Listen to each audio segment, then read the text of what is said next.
Thank you for speaking with Times Now. You've been a cabinet minister, you're now professor, you've been in industry, you have seen the world. It's been 5.5 years, nearly 6 years since Galwan. Those were very difficult times between India and China. How do you see the relationship now, and where do you see it going? Bilateral relations are on the mend. The rupture was unfortunate and to me unnecessary because there's no history of antagonism between India and China except for the 62 war.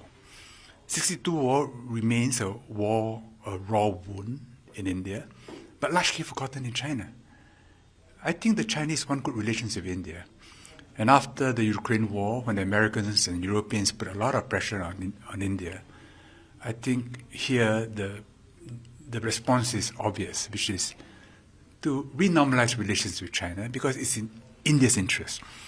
And now America is putting a lot of pressure on India, and sometimes quite insulting towards India. India has to be firm, but it's got to be flexible because there are real economic interests involved.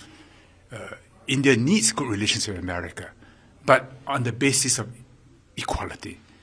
And as part of that recalibration, India also needs good relations with China.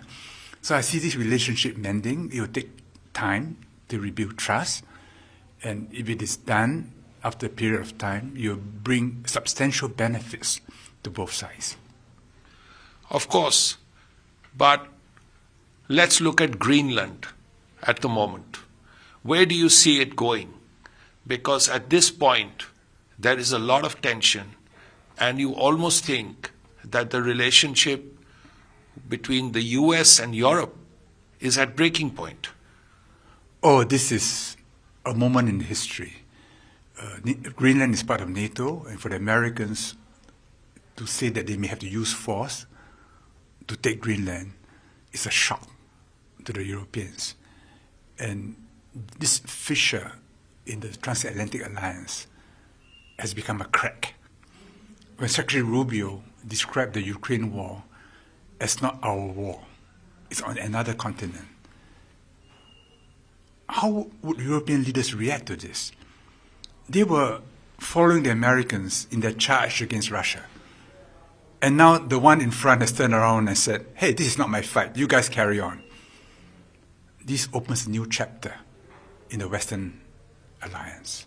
It will not go away, NATO, but in substance it has been profoundly weakened, and in the coming years Europe will have to find its own autonomy and agency, build up its own defense capability, find its own equilibrium with Russia, and determine what are its interests in the Middle East, in Africa, and its relationship with China. Finally, let's look at India. You have spoken very positively about India in the past. How do you see India in, let's say, 2047? Because that's when India hopes to become a developed country. Well, India is growing organically. It's self-sustaining growth now. It can grow faster if it opens up its economy more. Even though it has high savings, it could do with much more foreign investments.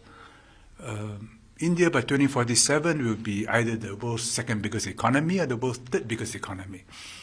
It's likely to be the world's second biggest economy in PPP terms, maybe the third in nominal terms. But it will be an economy which no one can ignore.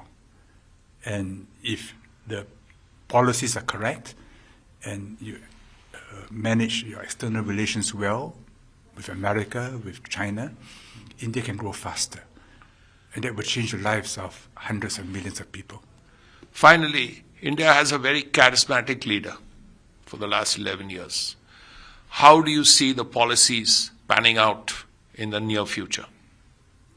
I think Prime Minister Modi has been very persistent in his objectives. He's a strong leader, much respected in the world.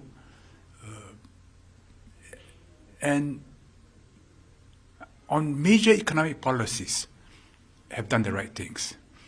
The problem in India is with rapid development, with AI, there will be new social features in the country.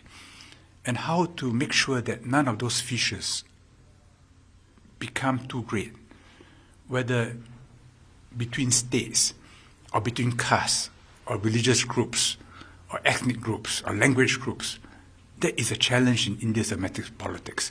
It is the drama of India's domestic politics, which is very interesting to follow, but those of us, like me from afar, can only see superficial aspects of it.